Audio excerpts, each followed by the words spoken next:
sebelum kita ke pembelajaran ada baiknya kalian sarapan dulu biar lebih fokus dalam pembelajaran kita nanti. Iya Pak. Kok Bapak lihat kalian ini kurang semangat gitu ya? Kelas pagi Pak. Baik, sebelum kita masuk ke materi, mungkin silakan ketua kelasnya mau memimpin doa dahulu. Hah? Ya, silakan memimpin doa.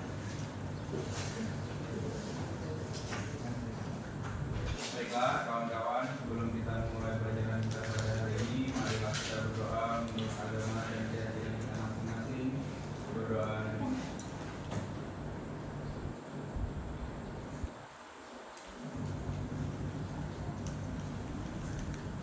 Berdoa selesai, bagi yang belum bisa melanjutkan doa. Terima kasih kepada Jerry selaku ketua kelas sudah memimpin doa kita hari ini. Semoga pembelajaran kita hari ini bisa berjalan dengan lancar. Amin. Amin. Sebelum kita masuk ke materi, Bapak ada sedikit game. Ada game ya. Nanti kalau Bapak bilang tepuk satu, kalian tepuk satu kali. Bapak bilang tepuk dua, tepuk dua kali, dan tepuk tiga itu tidak kena. Salah. Oke. Siap ya? Ya Pak. Bersih, fokus ya. Tepuk satu, tepuk tiga, tepuk dua, tepuk satu, tepuk tiga. Oke, sudah. Sebelumnya ada yang ingat materi kita minggu lalu? Kedatangan bangsa Eropa Pak. Bukan ya? Apa Pak? Saya lupa Pak. Materi kita minggu lalu itu ada kondisi politik masa Orde Baru. Oh, berarti yang materinya mana dia Pak kalau yang Eropa.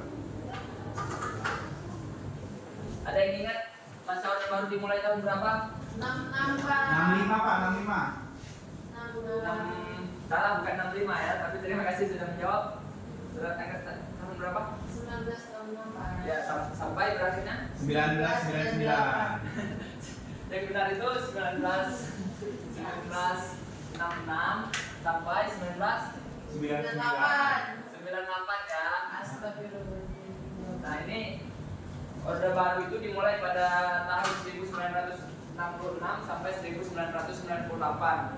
Itu sebelumnya yang menjabat menjadi presiden itu Presiden Soekarno. Kemudian pada tahun 1966 kemudian digantikan oleh Presiden Soeharto. Pada saat itu banyak sekali masalah-masalah yang terjadi hingga terjadi perubahan presiden ini sendiri. Gejolak-gejolak politik. Ya. Nah, seperti yang saya sampaikan tadi, jadi materi kita itu adalah kondisi ekonomi masyarakat Indonesia pada masa Orde Baru. Angkat tangan yang mau membacakan. Silakan sih. Tujuan pembelajaran 1. Menganalisis permasalahan ekonomi dan upaya mengatasinya pada masa Orde Baru. 2. Mengidentifikasi kebijakan ekonomi pada masa Orde Baru. Yang ketiga, mengidentifikasi kondisi ekonomi menjelang berakhirnya Orde Baru. Baik, terima kasih Sri sudah membacakan tujuan pembelajaran kita hari ini. Jadi pertama, kalian itu diharapkan mampu menganalisis permasalahan ekonomi dan upaya apa yang dilakukan pemerintah untuk mengatasinya. Kemudian mengidentifikasi kebijakan ekonomi pada masa Orde Baru, dan terakhir kalian juga diharapkan mengetahui bagaimana kondisi ekonomi ketika menjelang berakhirnya Orde Baru itu. Dan metode pembelajaran yang kita gunakan hari ini yaitu problem based learning. Sebelumnya kan kalian sudah pernah menggunakan metode ini? Pernah, ada yang belum juga. Jadi problem based learning ini kita akan nanti diberikan masalah sesuai nanti Bapak bagi kelompoknya. Nanti Bapak berikan tugas kayak gitu, suatu tugas yang untuk pemecahan masalahnya. Nanti kita bagi kelompoknya. Nah, ini ada berapa siswa? Ada 30. Ini Bapak bagi 2 kelompok saja ya. Nanti Nadia ikut ke kelompoknya Jerry. Resti Jerry dengan Nadia kelompok 1, dengan Sri, Yunita sama Berlin nanti itu kelompok 2. Baik Bapak.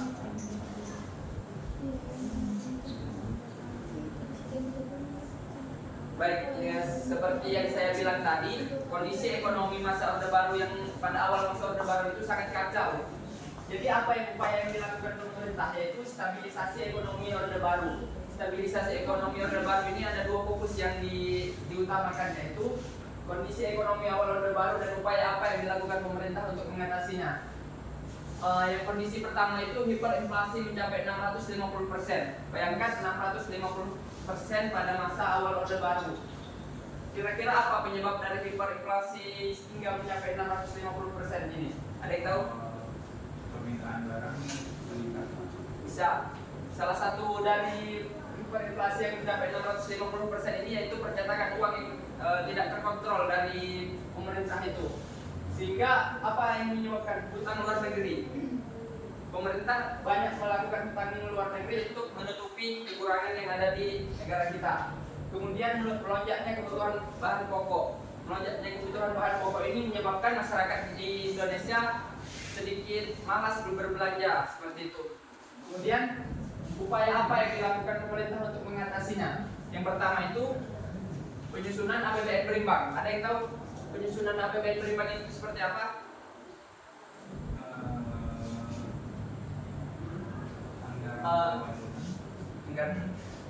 Bisa jadi penyusunan APBN berimbang ini maksudnya pemerintah mengupayakan pengeluaran dan pemasukan itu berimbang.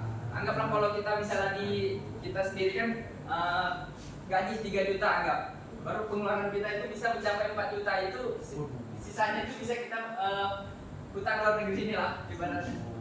Kemudian upaya yang selanjutnya itu upaya penyelesaian hutang luar negeri.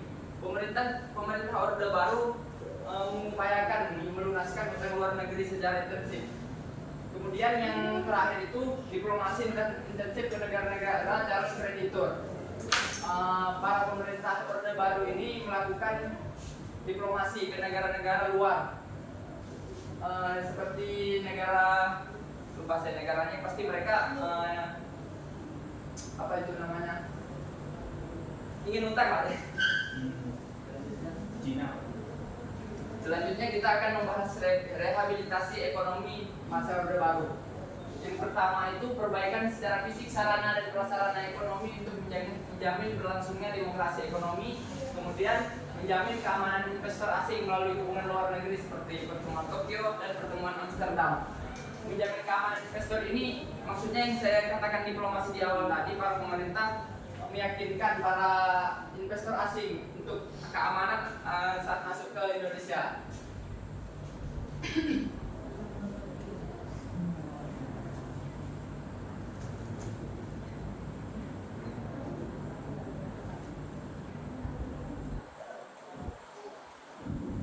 Kemudian kita akan membahas kebijakan ekonomi pada masa Orde Baru.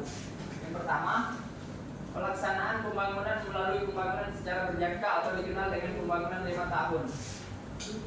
Pembangunan 5 tahun atau Repelita ini merupakan suatu upaya pemerintah untuk melakukan pembangunan, yaitu secara bertahap selama 5 tahun. Kemudian pemerataan pembangunan melalui trilogi pembangunan dan 8 jalur pemerataan. Kemudian yang ketiga itu swasembada beras. Ada yang tahu swasembada beras itu seperti apa? Kurang tepat ya. Ada yang lain lagi? Bisa jadi Membeli beras lokal. ya itu kurang lebih seperti itu. Swasembada beras itu pemerintah mengupayakan bahan pangan itu berasal dari negara sendiri, bukan dari luar. Maka mereka melakukan seperti kalau bahasa kita itu seminar untuk masyarakat, cara-cara ya penyuluhan gimana nanam padi yang benar gitu. Kemudian yang terakhir kebijakan itu kerjasama luar negeri. Karena sebelumnya pada masa Orde Lama banyak PR-PR yang harus diselesaikan oleh pemerintah pada masa Orde Baru itu sendiri. Sehingga pemerintah Orde Baru mengupayakan kerjasama luar negeri yang lebih baik lagi dari sebelumnya.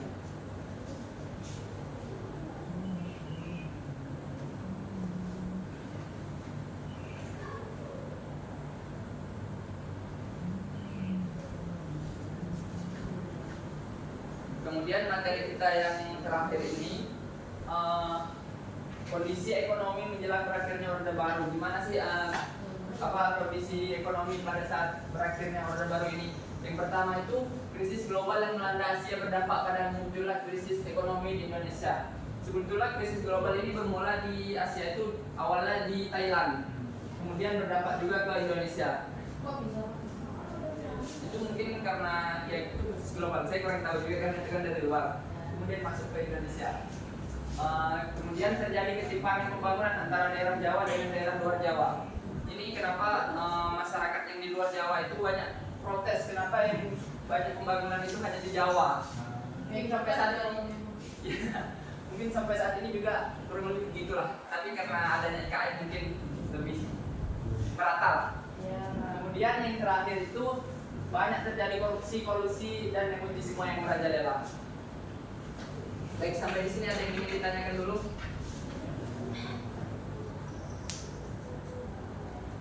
Ada yang ditanyakan? Contoh untuk nepotisme itu kayak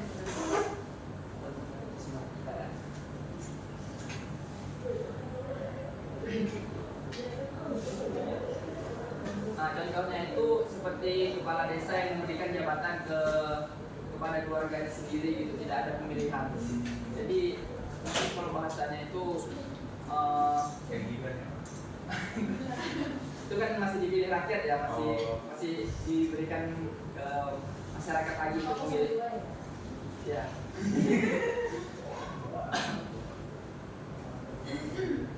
Kurang lebih seperti itu. Paham Resti? paham. Ya. Ada lagi yang lain?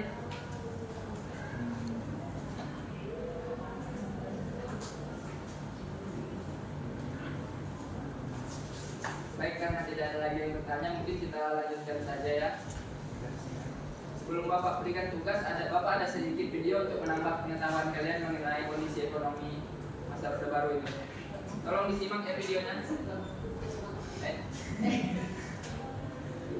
Memang nakal itu.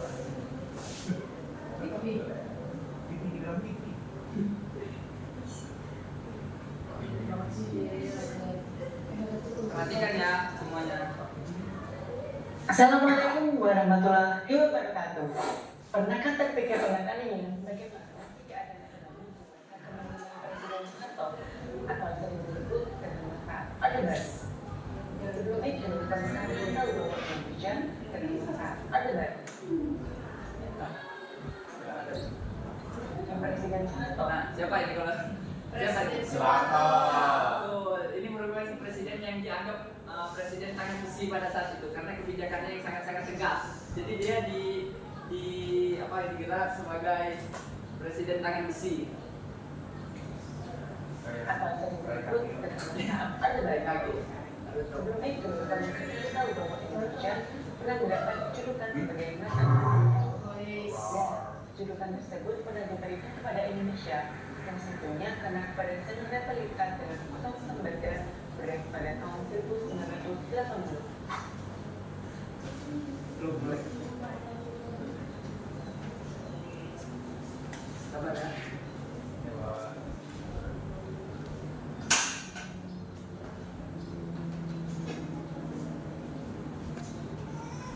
Ekonomi Indonesia di awal Desember yang cukup beraktivitas Orde Baru yang memfokuskan programnya terhadap pembangunan ekonomi. Hari ini kita tentang kepada kondisi ekonomi Indonesia di awal Orde Baru yang cukup memprihatinkan, sehingga fokus ekonomi harus berdasarkan pada amanat Pancasila untuk menciptakan kemanusiaan yang adil dan beragam. Dalam programnya, pemerintah Orde Baru menerapkan dua kebijakan ekonomi. Yang pertama, jangka panjang, yang kedua jangka pendek. Program jangka pendek, Presiden Soeharto pada awal pemerintahannya dihadapkan pada masalah yang cukup sulit di bidang ekonomi. Berbagai permasalahan tersebut seperti inflasi yang mencapai 650%, berakibat meningkatnya harga kebutuhan.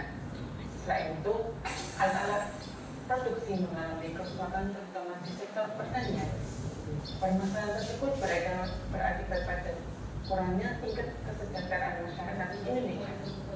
Rehabilitas dan stabilitas ekonomi menjadi kebijakan awal pemerintah Orde Baru dalam memulihkan kondisi tersebut. Reliabilitas maksudnya perbaikan fisik terhadap prasarana dan alat produksi. Dan stabilitas dimaksudkan mengendalikan inflasi supaya kita tidak menjatuhkan semangat. Program stabilitas dan reliabilitas ekonomi yang dilakukan pemerintah baru menunjukkan hasilnya cukup baik loh. Tingkat inflasi semula mencapai 650% berhasil ditekan menjadi 120% pada tahun 1969. Kerusakan sarana prasarana mulai diperbaiki dan diremajakan. Pemerintah Orde Baru siap melaksanakan program jangka panjang khususnya di bidang pertanian. Program jangka panjang. Pada 1 April 1969, pemerintah menciptakan landasan untuk pembangunan yang disebut sebagai Rencana Pembangunan 5 Tahun atau yang bisa disingkat dengan RPLITA. RPLITA 1 pada tahun 1969 tersebut fokus pada rehabilitasi prasarana penting dan pengembangan iklim usaha dan investasi. RPLITA 2 yaitu pada tahun 1974 sampai dengan 1979 dan RPLITA 3 pada tahun 1979 sampai dengan 1984 fokus pada pencapaian pertumbuhan ekonomi, stabilitas nasional, dan pemerataan pembangunan dengan penekanan pada sektor pertanian dan industri yang mengolah bahan mentah menjadi bahan baku. Kemudian, fokus RPLITA 4 yaitu pada tahun 1984 sampai dengan 1989 dan RPLITA 5 yaitu pada tahun 1989 sampai dengan 1994. Selain berusaha mempertahankan kemajuan di sektor pertanian, juga mulai bergerak menitik beratkan pada sektor industri.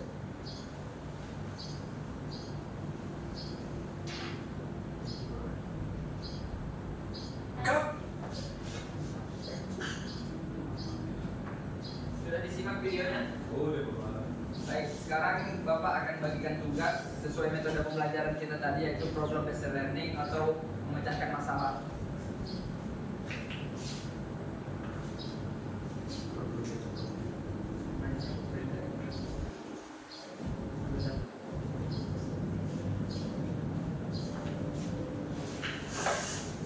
Perhatikan dulu depan. Ini nama anggota kalian ditulis di sini, kemudian nama kelompoknya ditulis di sini. Nama kelompoknya bebas Pak ya? Nama kelompoknya bebas. Lalu di dalamnya ada soal, lalu kerjakan. Iya baik. Soal kerjakan ya. Untuk waktunya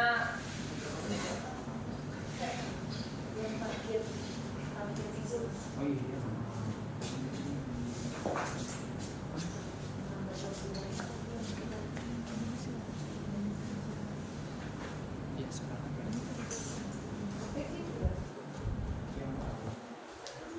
untuk waktunya kalian kerjakan 10 menit ya. Nanti kalau masih ada waktu kita presentasikan.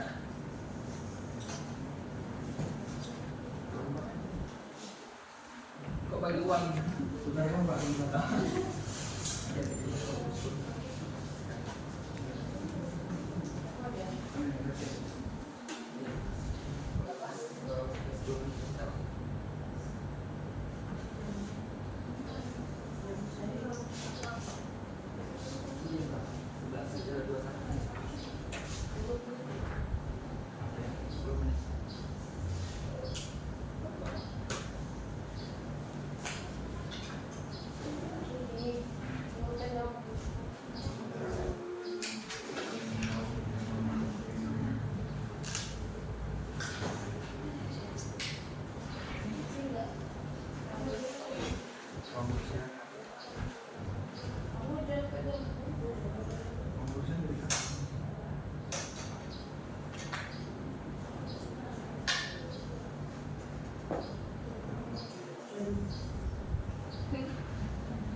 baik.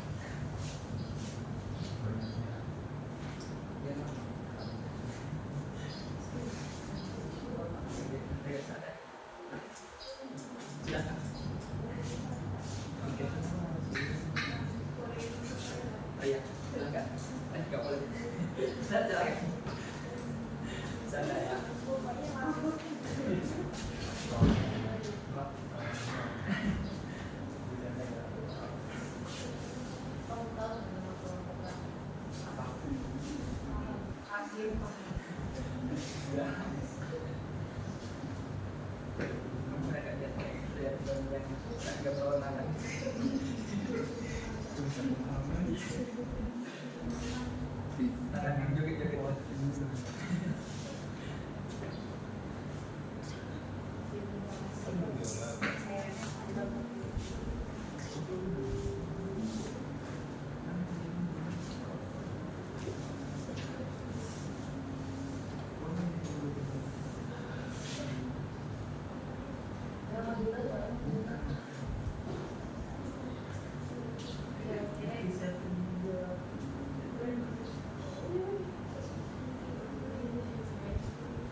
Semuanya sudah?